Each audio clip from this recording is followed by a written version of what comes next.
नमस्कार, खबर समय जगत में आपका स्वागत है। मैं हूं आपके साथ अंकिता और आइए अब खबरें देखते हैं विस्तार से। भोपाल राजधानी के मानस भवन में चल रही भागवत कथा का वाचन डॉक्टर सुरेंद्र बिहारी गोस्वामी द्वारा किया जा रहा है। उन्होंने कथा के जरिए भक्तों को भक्ति मार्ग पर चलने की सीख दी। कथावाचक ने बताया कि अहंकार ही हम सबके आनंद में बाधक है, इसे समय रहते मार दे तभी आनंद की ओर बढ़ेंगे।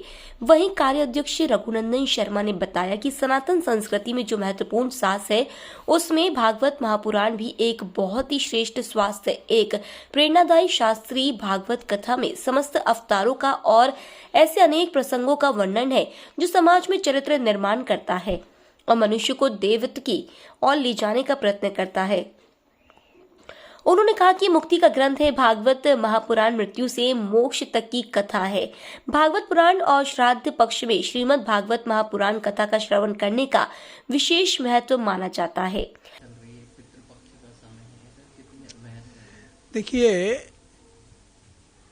सनातन संस्कृति में जो महत्वपूर्ण शास्त्र है उसमें भागवत महापुराण भी एक बहुत ही श्रेष्ठ शास्त्र है, पवित्र शास्त्र है, प्रेरणादायी शास्त्र है। वेद, उपनिषद, गीता, अब ये गीता महाभारत ग्रंथ का एक भाग है, एक अध्याय है। लेकिन भागवत महापुराण में समस्त अवतारों का और ऐसे अनेक प्रसंगों का वर्णन है जो समाज में चरित्र निर्माण करता है, समाज के दोषों को दूर करता है और मनुष्य को देवत्व की ओर ले जाने का प्रयत्न करता है। राजा परीक्षित जो अभिमन्यु के पुत्र थे,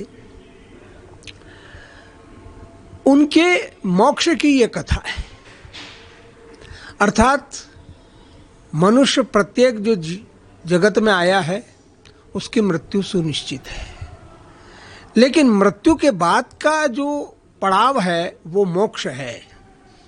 आवागमन से मुक्त होना, पुनर्जन्म न होना, उसकी मुक्ति हो जाना, तो मुक्ति का ग्रंथ है भागवत महापुराण।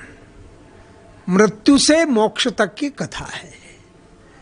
तो मृत्यु तो सबकी होनी है, जन्म से मृत्यु तक तो संसार है, और संसार के बाद जब वो संसार को छोड़ता है तो मृत्यु को प्राप्त करने के बजाय वो मोक्ष प्राप्त करे, उसकी कथा भागवत कथा है। और श्राद्ध पक्ष में इस कथा का विशेष महत्व होता है। तुलसी मानस प्रतिष्ठान मानस भवन के नाम से विख्यात है, तो हम मानस भवन में राम कथा, भागवत कथा, इस प्रकार की कथाओं का आयोजन करते हैं, प्रवचनों का आयोजन करते हैं, अनेक प्रतियोगिताएं होती है, धार्मिक, सामाजिक, सांस्कृतिक गतिविधियां यहाँ चलती रहती है। तो उसमें से एक धार्मिक और सांस्कृतिक दोनों का संयुक्त रूप से भागवत कथा का ये आयोजन है। खबर समय जगत के लिए कैमरामैन शिवम कुशवाहा के साथ आदित्य सराठे की। For latest news, subscribe to our channel and press the bell icon.